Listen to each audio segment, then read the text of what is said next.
of the innocent girl, the late Firdaus Ibrahim Mustafa Gabbar had been conducted on September 11, 1997. In every trial, there will be two disputing parties. One will be accusing the other. Each party will be having his lawyer to defend his or her case. If the suspect's advocate turns out to be a good lawyer, not necessarily a good person, the accusation may fail and the suspect gets acquitted from the charge against him. From this we can conclude that most of the trials in our days are not whether the accusation is true or false, but a battle of words between two lawyers.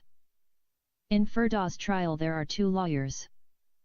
One is standing for the convict Osman Al-Taib and his two accomplices, Mr. Harun and the nurse Zakia, and the other is fighting for the late Firdaus Ibrahim Mustafa Gabbar.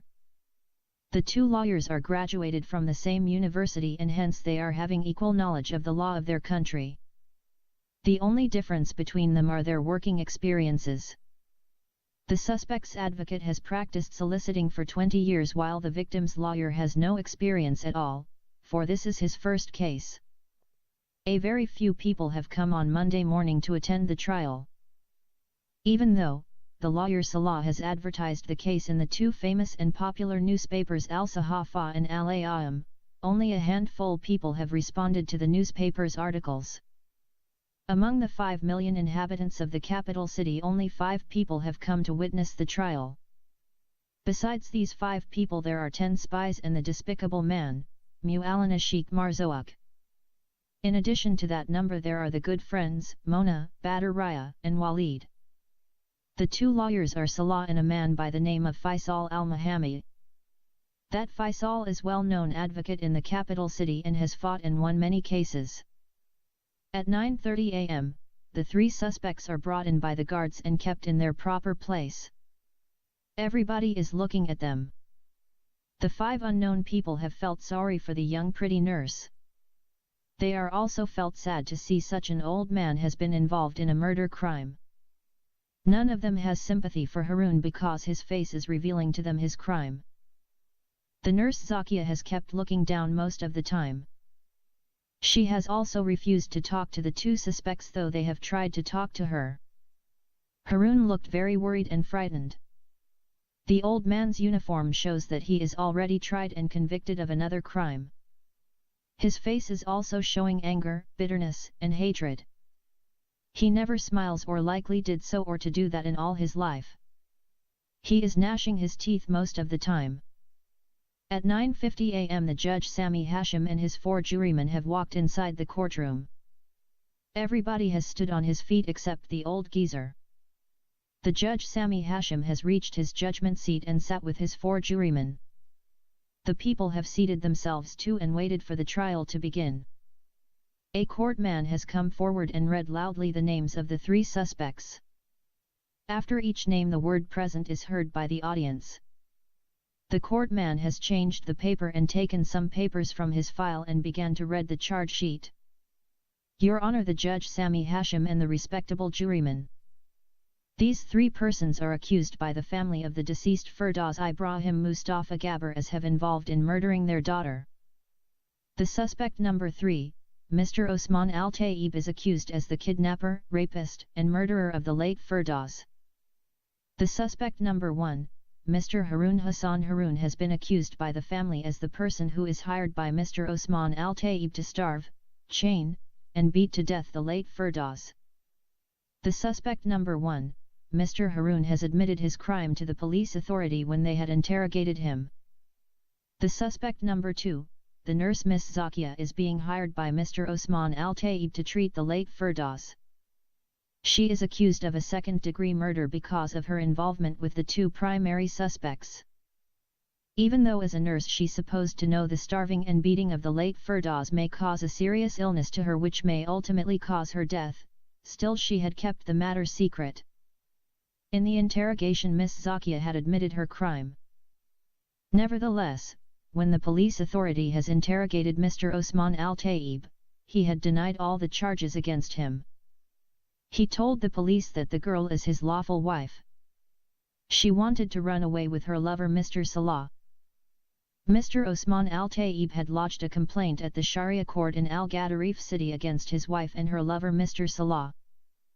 The Mu'allana of the Sharia court had issued the obedience sentence against the wife. Accordingly, she had been arrested by the police authority and brought to her husband Mr. Osman Al-Taib at the Hilton Hotel in Khartoum. The wife had acted violently in the hotel and made 2 attempts to murder him. She had caught his throat and about to strangle him to death, but he had been rescued by his servant Mr. Haroon. Mr. Haroon had hit the wife on her head by a heavy rod and rendered her unconscious. The second time, she had bitten him on his lips and released from her teeth likewise by Mr. Haroon.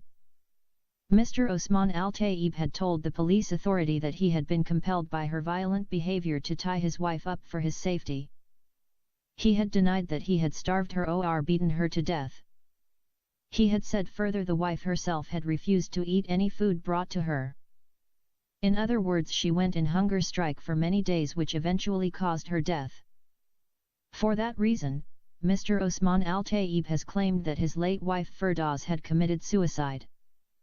Nevertheless, the medical report has confirmed the starvation and the physical beatings of the deceased wife.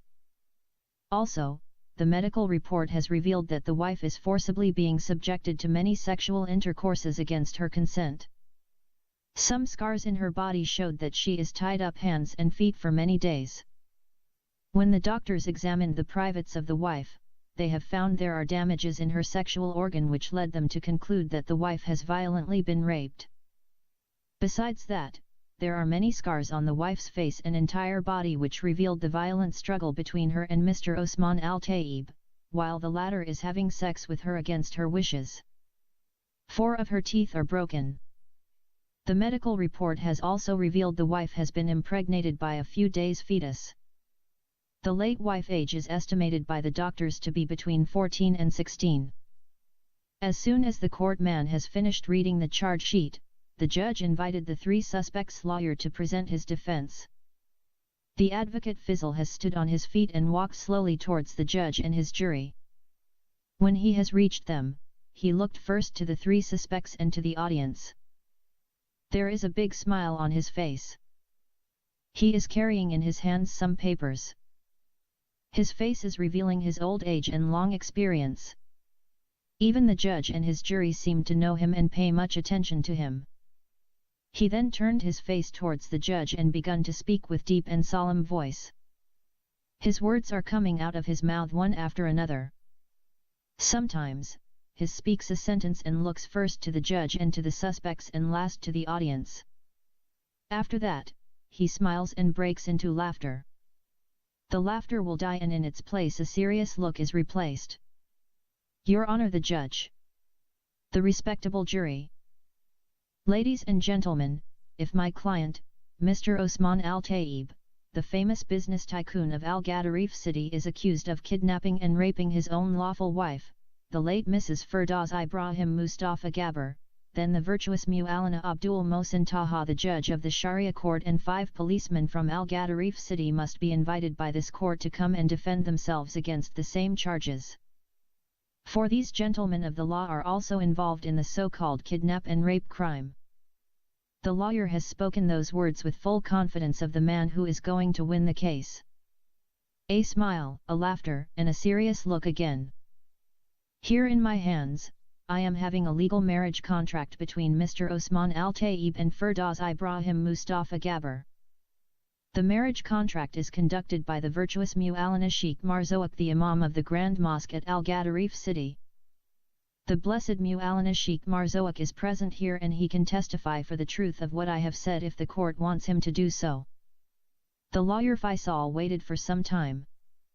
When the judge has waved his hand indicating that he must proceed, he resumes his line of defense. The marriage contract shows the names, the addresses, and the signatures of the 3 witnesses. The name, address, and the signature of the wife's guardian are also included in the marriage contract. So, for me as a lawyer and a man of the law, I don't find any reason to doubt the lawfulness of this marriage contract. It is surprising to know that the family of the girl is accusing the man to whom they have given their daughter in marriage as her kidnapper and rapist. I have tried to find out from both disputing parties as whether the girl is divorced by her husband, but none of them has confirmed that. On which ground the girl's family is accusing their son-in-law of kidnap and rape. When the advocate Faisal has put the above question, he lifted his shoulders and hands up. Then, he has smiled and broken into laughter. Maybe, continues the legal representative, or maybe not. Or I can be wrong. Or whatever the judge and his jurymen will make out of it. Here in my hands, I also have some tangible evidence, which have been supplied by my client that his wife was cheating on him. She was having an affair with a man by the name of Salah Hassan Salah. This is the same man who is going to act as her lawyer today. And in this court and contest my defense. When the advocate Faisal has spoken those words, he has removed out of his file some photos and handed them over to the judge. The judge has looked at them and then passed them over to his juryman. After that, he has collected the photos and returned them to the lawyer. Sir, says the advocate to the lawyer Salah sarcastically, are you interested to have a look at these photos or you already know about them? Salah remained silent. The lawyer has sneeringly broken into loud laughter and said maliciously, of course you know about them because they are concerning you. I admit it is a foolish question to ask. After that, he turned to the judge and the jury and continues to speak with so much confidence. When my client Mr. Osman Al-Taib had come to know about the secret affair between his wife and the advocate Mr. Salah, had demanded his wife from her other brother, Mr. Osman Ibrahim Mustafa Gabber. The brother had refused to give his sister to her husband and threatened to kill him if he dared to come near his sister. Mr. Osman Al-Taib had lodged a complaint at the Sharia court. Mu'allana of the Sharia court had passed the obedience sentence against the rebellious wife. The police authority of Al-Gadarif city had taken the wife from her house and brought her to her lawful husband at Hilton Hotel. So far I don't see any breaking of the law on the basis of which my client can be accused as a kidnapper. Here is a copy of the obedience sentence which had been issued by the virtuous Mu'allana Abdul Mohsin Taha. And here is the police order that had been issued by the court authorizing the policeman to take the wife to her husband Mr. Osman Al-Taib. Then, the advocate Faisal handed over those official documents to the judge to have a look at them. The judge Sami Hashim and his jury have a quick look at the papers and returned them to the lawyer. So far so good, says Faisal while smiling and looking at Salah. Now I have to prove to the court that my client is innocent as the wolf from the blood of Yusuf from the rape and murder charges. When he has said so, the lawyer has broken again into a loud laughter. As the charge sheet has mentioned, the wife acted violently. Very violently. Now what the gracious Quran has taught us to do to such a wife. In Surah Al-Nisa, 4:34, the Most Exalted Allah has given the men the right to beat their disobedient wives. This same holy verse teaches husbands to chastise their wives. How do we chastise our wives? We beat them for their good. Mr. Osman Al-Taib cannot be blamed for tying up his wife and beating her. The charge sheet further has stated that the wife made 2 attempts to murder her husband. Besides that, she had denied him very important thing in marriage. In all religions and norms and customs of the people all over the world, no wife is allowed to refuse her husband when he wants to make love with her. Mr. Osman Al-Taib has full right to have sex with his wife whether she has agreed or refused. This a divine right granted to him by the exalted Allah in Surah Al-Nisa, 4:3 and 4:34. I am surprised to know the family has interpreted that as rape. Mr. Osman Al-Taib hadn't tied his wife up because he wanted to have sex with her, but because she wanted to kill him. His servant Harun and his private nurse Zakia both have confessed during their interrogations that the wife is acting violently all the time and had made 2 attempts to murder her husband. As well-known businessman, Mr. Osman Al-Taib kept Mr. Harun as his bodyguard. That is not to protect him from his wife, but from everyone who wants to kill him, including his wife. Naturally, when the wife had acted violently and tried to kill Mr. Osman Al-Taib, Mr. Harun had come for his rescue. Harun is paid by my client for that very purpose. As his bodyguard, he goes with him wherever he goes and sleeps wherever my client sleeps. We all know these are job descriptions of any loyal bodyguard. Miss Zakia is the private nurse of Mr. Osman Al-Taib. She had told me when I had visited her in jail that she had treated Mr. Osman Al-Taib's strangled throat and bleeding lips. Mr. Osman Al-Taib had spent only 2 days with his wife in the hotel. During those 2 days he had sexual contacts with his wife. Of course, the rebellious wife had always resisted his approaches and he had to do it to her whether she had liked it or not. If that can be interpreted as rape, then the court is pointing finger at the verse of the Quran which I have just referred to. In plain language, the court will be telling the exalted Allah that you are unfair and unjust because you have given such right to the man over his disobedient wife. On the basis of what I have said and what I have presented, my client is not guilty of rape and murder. Mr. Osman Al-Taib is called by his secretary in Al-Gadarif for some urgent work. He transferred his wife to a rented house in Al-Amirate and flew to Al-Gadarif. He left her at the care of Mr. Harun. Mr. Osman Al-Taib had promised his wife and Mr. Harun that he would return after 2 days. He took with him his private nurse Zakia. He needed her to be with him all the time and treat him due to his lips sickness which had been caused by his rebellious wife. According to the nurse, Mr. Osman couldn't speak for many days. Unfortunately, when my client reached his city, he was accused of a bribery charge and kept under custody.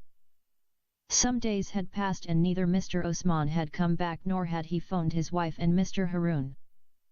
Of course, my client cannot be held guilty for his delay or not phoning his wife and servant.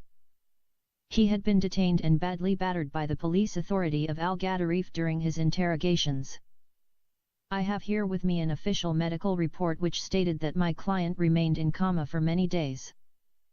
The report has also mentioned that my client had been cruelly beaten by some gangsters inside the jail and had been trodden under feet during a violent riot and fight between the prisoners and the guards. For that reason, my client is kept in the ICU for over a week. During those days, the wife's health condition is deteriorating day by day due to her hunger strike. Mr. Harun is supposed to inform the hospital or take her himself to the nearby medical clinic, but unfortunately he didn't do that.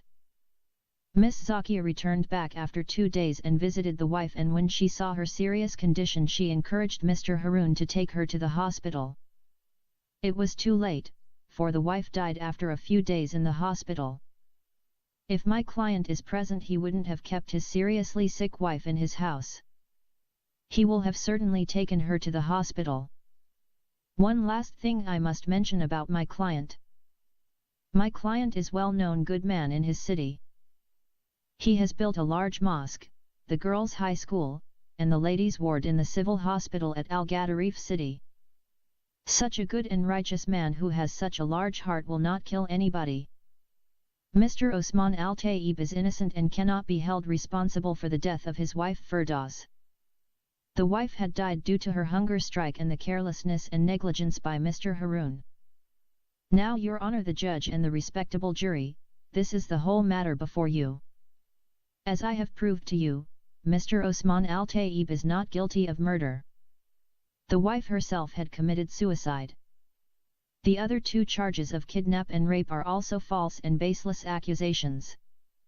In accordance, I request this revered court to set my client Mr. Osman Al-Taib free.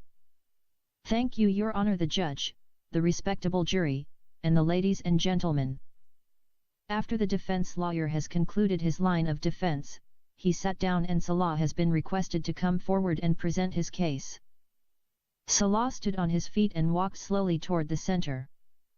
From his steps, the court members and the audience have concluded that he is tense and worried.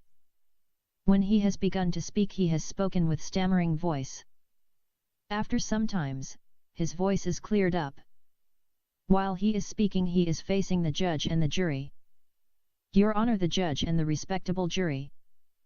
The advocate Mr. Faisal has narrated to the court the case at its end, which he has made it not to sound as a serious crime as it is in actuality.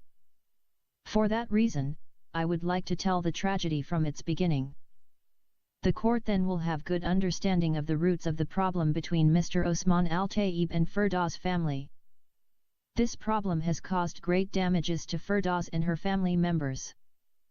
Not only Firdaus alone has been a victim to this tragedy, but her brother Osman and her sister Intisar too are victimized by the selfish motives of the accused Mr. Osman Al-Taib.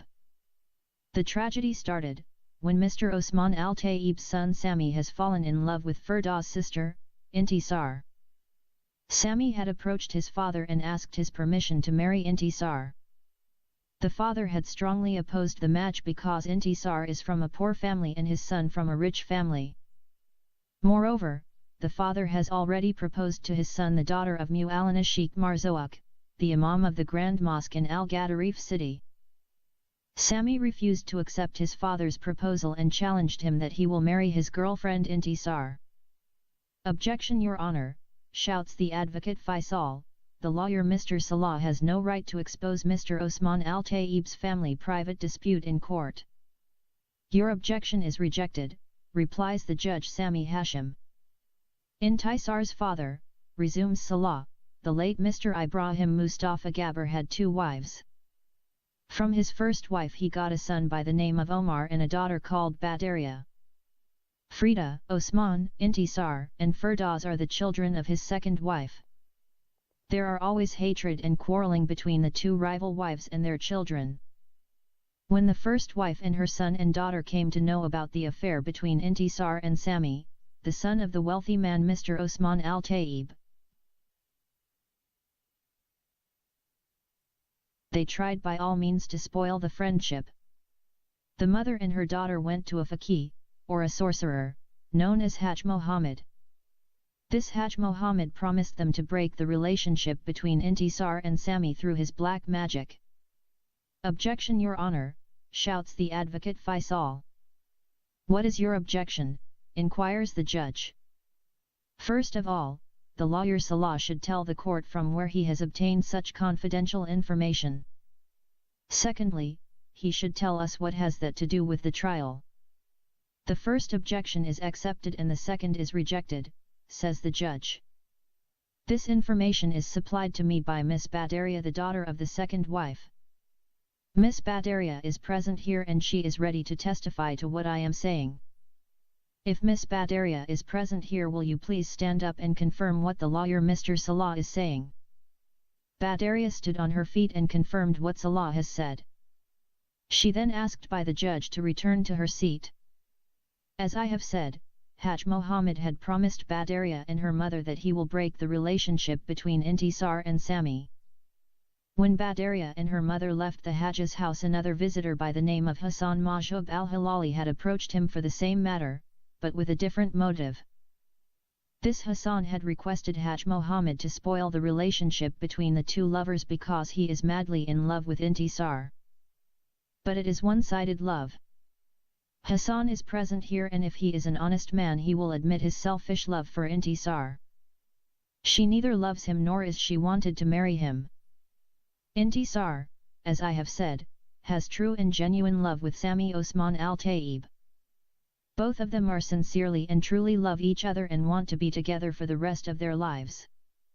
"Objection, Your Honor. May we know how Mr. Salah has come to know about this Hassan's visit to Haj Mohammed?" "I have come to know about his visit through Haj Mohammed himself." "Will you explain yourself better to the court?" says the judge. "I have obtained this information from Haj Mohammed's recorded confession.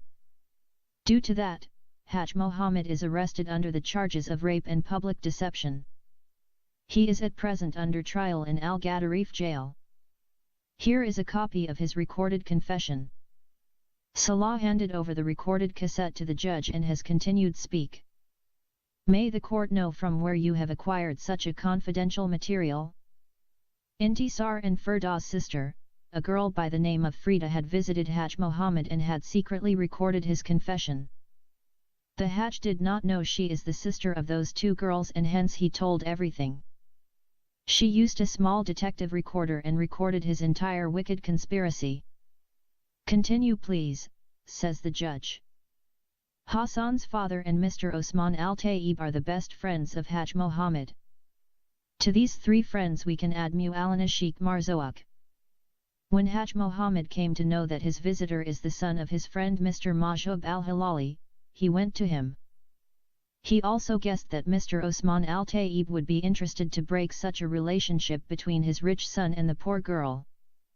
From Mr. Osman Al-Taib he came to know that his son had already challenged him. For that reason, Mr. Osman Al-Taib promised to pay any amount of money to Haj Mohammed if he could break such a friendship between his son and the poor girl Intisar. Moreover, Haj Mohammed had come to know that Mr. Osman Al-Taib and Mu'allana Sheikh Marzouk are interested in marrying their son and daughter to each other. To make a long story short, Haj Mohammed introduced those friends to Intisar's half-brother Omar. This Omar, as I have mentioned already, hates Intisar and waits for any chance to spoil her relationship with Sami. So, he had agreed to give her in marriage without her consent to Hassan. For that evil deed, Haj Mohammed had received bribes from Hassan's father and Sami's father. Omar being the elder son of Intisar, he had acted as her wali, or guardian. Their father had died 10 years ago. Mu'allana Sheikh Marzouk had conducted the marriage contract inside the office of Mr. Osman Al-Taib. Mu'allana did not try to find out whether the girl has another brother or not. Omar told him the girl father and his father died many years ago. The three witnesses to such pseudo-marriage are none other than Haj Mohammed himself, Mr. Osman Al-Taib himself, and Mr. Fatah, the secretary of Mr. Mahjoub al-Halali. The so-called marriage contract is not conducted in the mosque as they had falsely claimed, but in the office of Mr. Osman Al-Taib. The wicked conspiracy did not stop at that, but those conspirators had also conducted the marriage of Intisar's sister, Firdaus, to Mr. Osman Al-Taib, and that too without her consent and knowledge. The sham marriage of the suspect Mr. Osman Al-Taib with the late Firdaus was conducted by the same wali, same mu'allana, same witnesses, and at the same time and place.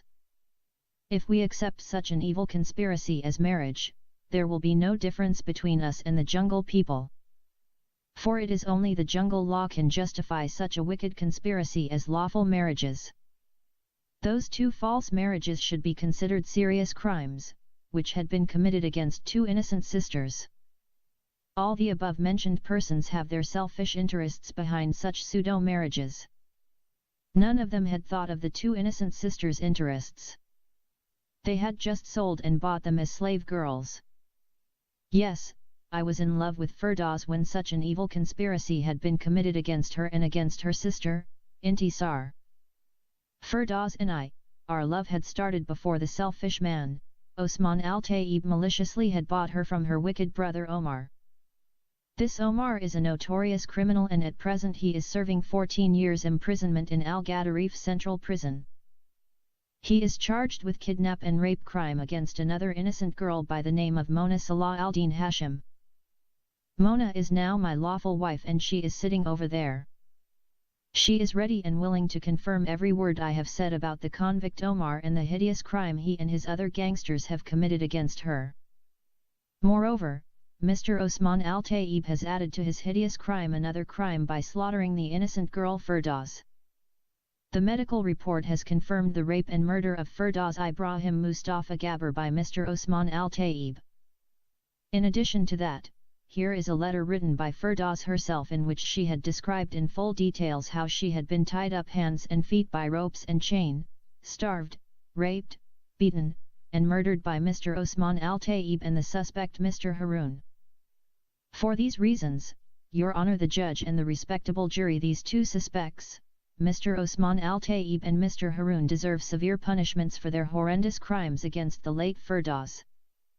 When Salah has finished narrating the wicked conspiracy, he handed over Firdaus' letter to the judge. He then bowed his head to the judge and his jury and returned to his seat and sat beside his wife Mona. Has the advocate Faisal anything to say or add? Asks the judge. Yes, Your Honor, I have to rebuttal what the other lawyer has said. The lawyer is wrong, and this why. I think he is new to the legal court systems. In a nutshell, what Mr. Salah has presented has no any connection with our present case. It is just unnecessarily exposing private affairs of other people who have nothing to do with the case under examination. For example, what has this court to do with the rival wives' quarrels or the private disputes of my client Mr. Osman Al-Taib with his son Sami? Or should we close our minds and believe the superstitious belief that black magic power of the so-called Faqih Mohammed or Hajj Mohammed can separate lovers and husband from wife? I will like Mr. Salah tells us his opinion about black magic. Neither I believe, says Salah, that Hajj Mohammed has any power to separate lovers or harms husband and wife. I strongly believe that the murder of Firdaus Ibrahim Mustafa Gabr have not only been committed by these three suspects, but by many well-known and highly esteemed people of our society. Hajj Mohammed is the mastermind behind the evil conspiracy, and these three and others are the hands which carried out the crime. The court opened the door for the two lawyers to cross-examine the three suspects, says the judge. Salah has stood on his feet and asked permission to speak to the nurse Zakia. When he has obtained the approval of the judge, he has turned to the nurse Zakia and began to cross-examine her. Miss Zakia, as we have understood from the charge sheet that you have been employed by Mr. Osman Al-Taib as his private nurse. Did he tell you that your job is to take care of his health or his wife's health? The wife's health, says Zakia. Did he tell you what is wrong with his wife? Yes, sir. He told me his wife is very violent and sometimes harms him and harms herself. So, he told you he is hiring you to treat his wife and himself when she attacks him and harms herself? Yes, sir. When did he tell you that? Before she came to the hotel or after she came? Before she came to the hotel. So, Mr. Osman Al-Taib is expecting his wife to act violently before the police authority had brought her to him in the hotel. Did he tell you why she would act violently? No, sir. Did you at least guess the reason for her violence? No, sir. Well, you are a girl and must be knowing when a girl is forced to marry a man who is as old as her father, she will naturally revolt.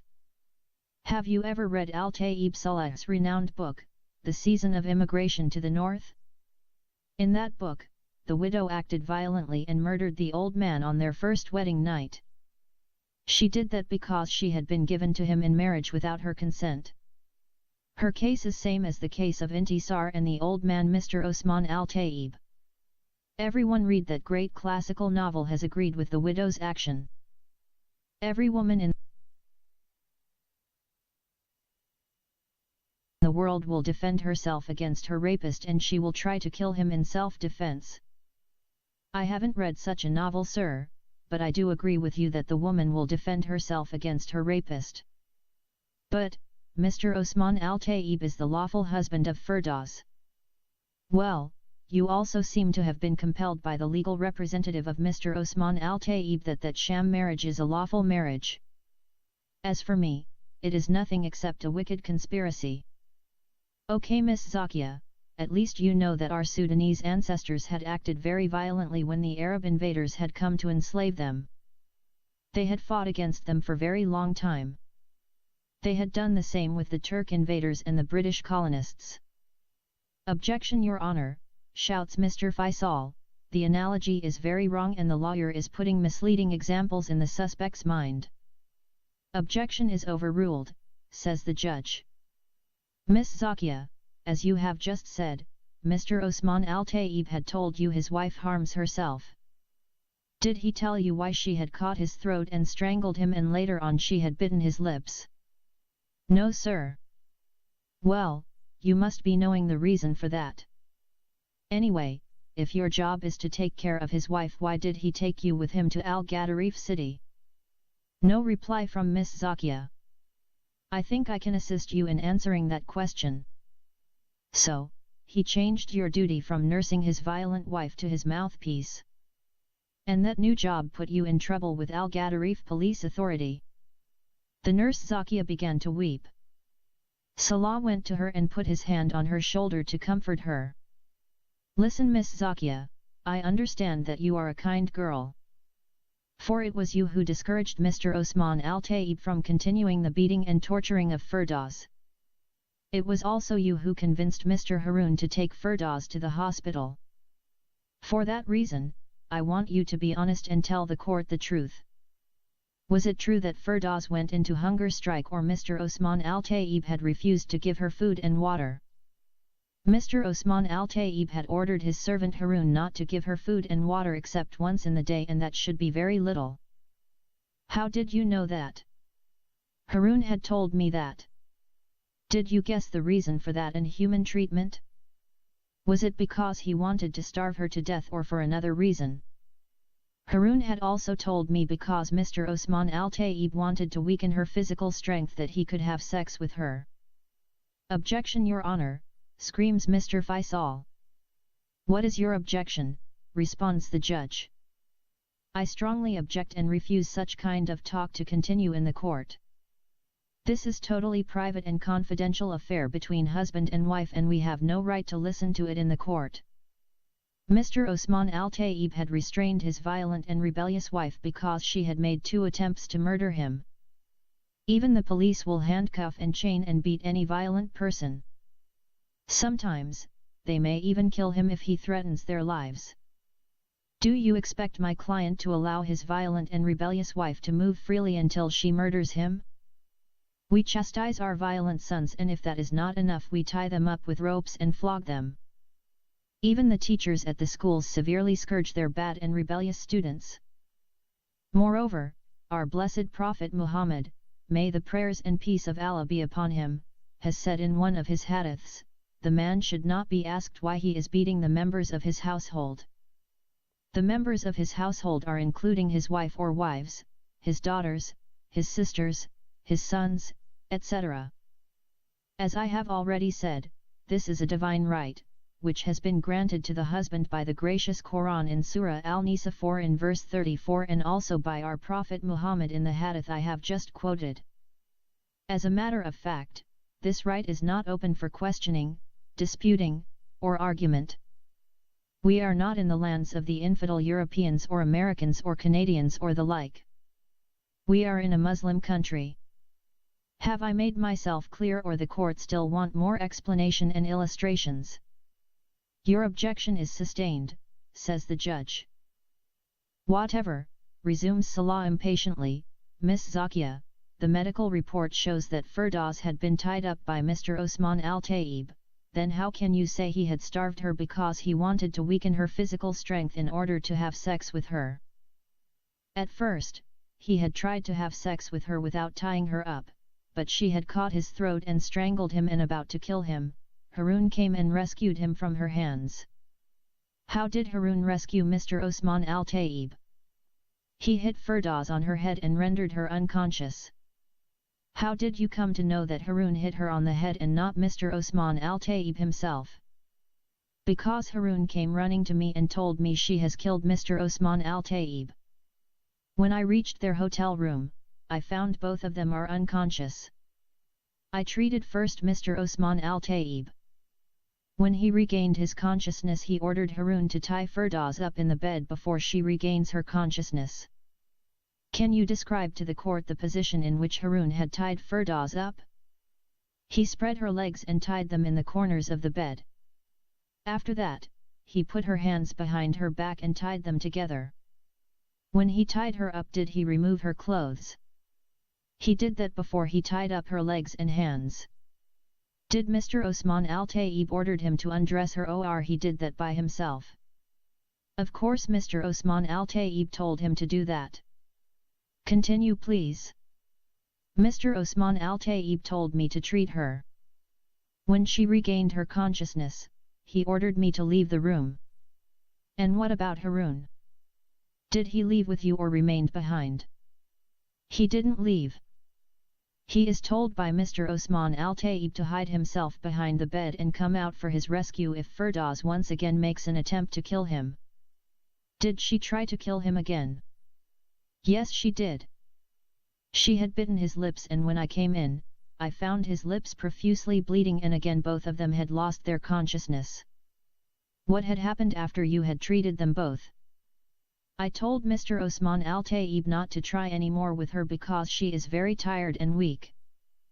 Mr. Osman Al-Taib accepted my advice and left the hotel. He returned back after 2 days. During those days, he ordered Mr. Harun not to give Firdaus food except one time in the day. Harun told me that when Mr. Osman Al-Taib returned back, Firdaus begged him for little water and food, but he had refused to give that. When he found her physically very weak, he had sex with her. Objection, Your Honor. What is your objection?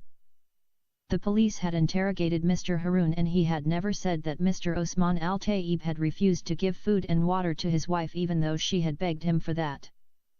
Here is Mr. Harun and let him speak for himself. When the judge questioned the servant, he denied the statement of Zakia. Your Honor, the judge and the revered jury, how can we believe such a benevolent man who has built a house for Allah, a school for the girls, and a ward in the hospital for women, can do such an inhuman act to his lawful wife? The wife herself is to be blamed for her starvation. She refused to eat and drink because she is mad when her family has given her in marriage to an old man. We can't condemn an old man for marrying a young girl. If we condemn him, we will be condemning our blessed Prophet Muhammad, may the prayers and peace of Allah be upon him.